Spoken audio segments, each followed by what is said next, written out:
Chapter 7 Stalked in the Dark. Nothing about the building felt familiar. Even the dim light from their phones seemed to be swallowed by the walls as if the building itself was trying to consume the group. Shy's pulse raced as they moved through the second floor, her mind still reeling from the discovery of Tiffany's body stuffed inside the locker. "We can't just stay here," Domine whispered, his face barely visible in the flickering light. "We need to move." "I know, but where?" Charvel asked, glancing nervously down the long hallway. "It's like every direction is a dead end." John, usually the loudest of the group, was silent for once. His eyes darted to the shadows around them, his confidence waning. "Let's just find a way out. There has to be another door we haven't tried yet." But deep down, they all knew it. This wasn't about finding a way out anymore. It was about surviving long enough to make it through the night. Shy felt the air grow colder as they walked, the silence pressing down on them like a weight. Egypt limped beside her, leaning heavily on Shy's arm. Egypt hadn't spoken since they'd found her, her lips pressed together in a tight line. The fear in her eyes was enough to keep Shy's own panic at bay. Egypt had seen something out there in the dark. She just couldn't or wouldn't talk about it. "We have to keep moving," Shy whispered to the group. "We can't just stop." They turned the corner, the hallway stretching out in front of them like a tunnel to nowhere. The dim light flickered over the lockers, the old tiles underfoot creaking with every step. It felt endless, the sense of being trapped gnawing at the edges of their sanity. Suddenly, Charvel froze, her phone's light catching on something, dark and wet, smeared along the floor. "Wait," she said, her voice trembling. "Is that blood?"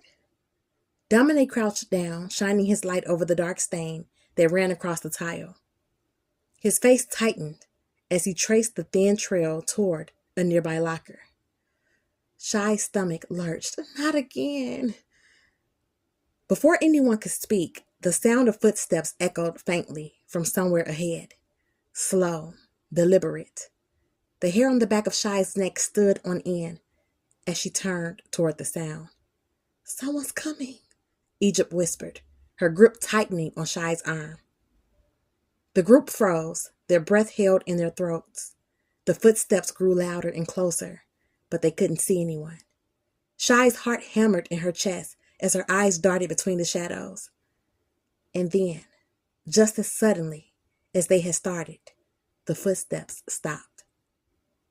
For a moment, there was nothing, just silence, cold, pressing silence. "I don't like this," Charvel said, her voice barely audible. "We need to get out of here."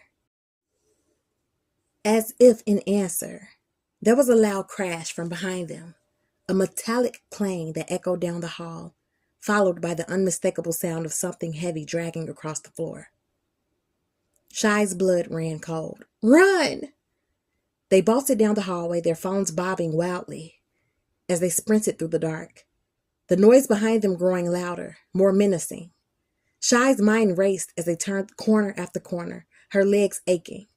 Egypt stumbling beside her, barely able to keep up. Domine skidded to a halt near a stairwell, his breathing coming in ragged gasps. "This way."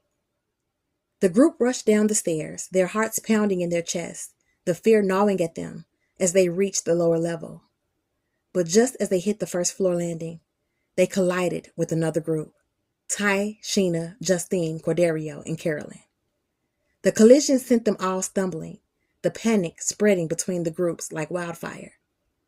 "Ty," John gasped, his hand on his knees as he tried to catch his breath. "What the hell are you doing here?" Ty, equally shaken, held his hands up. We were looking for Tiffany." Shy and the others froze.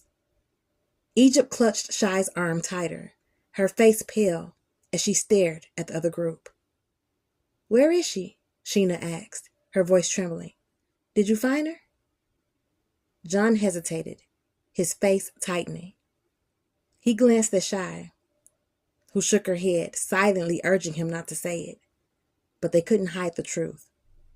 "We found her," John said finally, his voice barely a whisper. "But she's gone." Sheena's breath caught in her throat, and Cordelio's eyes widened in disbelief. "What do you mean she's gone?" "She's dead," Charvel blurted out, her voice harsh with fear. "They killed her. We found her body stuffed in a locker."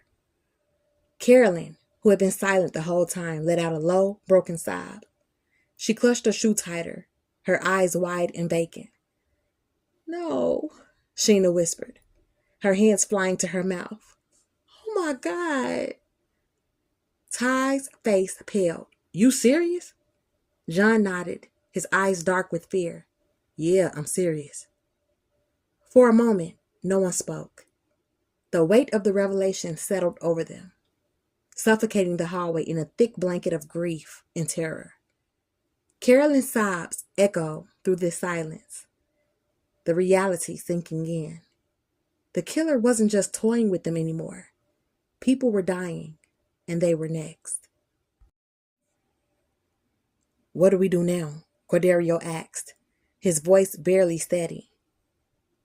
"We keep moving," Domine said firmly, though his voice wavered. "We have to find a way out." But before they could take another step, the sound of something crashing echoed from the hallway behind them, followed by the slow, deliberate sound of footsteps. They all froze.